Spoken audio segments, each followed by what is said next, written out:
হ্যাঁ, ডক্টর আমিনুল সাহেব, আমরা জানি যে আপনি বীরভূম ডিস্ট্রিক্টের প্রেসিডেন্ট এবং মিম পার্টির একজন মুখর নেতা। আপনাকে বীরভূম ডিস্ট্রিক্টের মানুষ নয়নের মণি মনে করে। তো আপনারা আজকে এই যে সমাবেশে এত লোকজন, কয়েকশো মানুষকে নিয়ে আপনারা যে ব্যাপারটা কি, আপনাদের উদ্দেশ্যটা কি, আপনারা কেন এখানে জমায়েতটা হয়েছেন?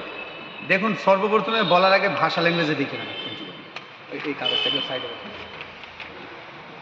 না দেখছেন, এই যে আপনি একটা আঙুল থাকতে গেলে তার অস্তিত্ব কম হয়, শক্তি কম হয়, কিন্তু 5টা আঙুল যদি এক জায়গা হয়ে যায় তা একটা মুঠি হয়ে যায় এবং প্রচুর ক্ষমতা চলে আসে।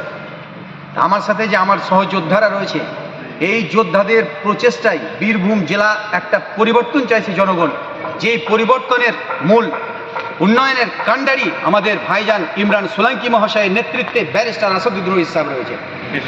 এবং আমরা জাতি, ধর্ম, বর্ণ নির্বিশেষে সমস্ত মানুষের অধিকারের লড়াই লড়তে চাই, আর আমরা জনগণের পাশে থাকতে চাই।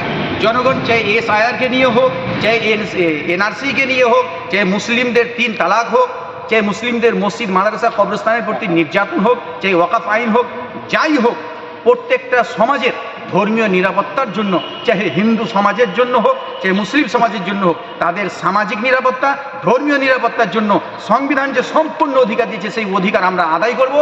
এটাই আমাদের বার্তা আমাদের বীরভূমবাসীকে। এবং আগামী বিধানসভা ইলেকশনে পুরজোর ক্ষমতার সাথে মিম পার্টি লড়াই করবে ইনশাআল্লাহ। MIM জিন্দাবাদ, রাজ্য কমিটি জিন্দাবাদ, জেলা কমিটি জিন্দাবাদ, ইমরান সোলাঙ্কি সাহেব জিন্দাবাদ, আমিনুল ইসলাম সাহেব জিন্দাবাদ, জিন্নার আলী মহাশয় সাহেব জিন্দাবাদ।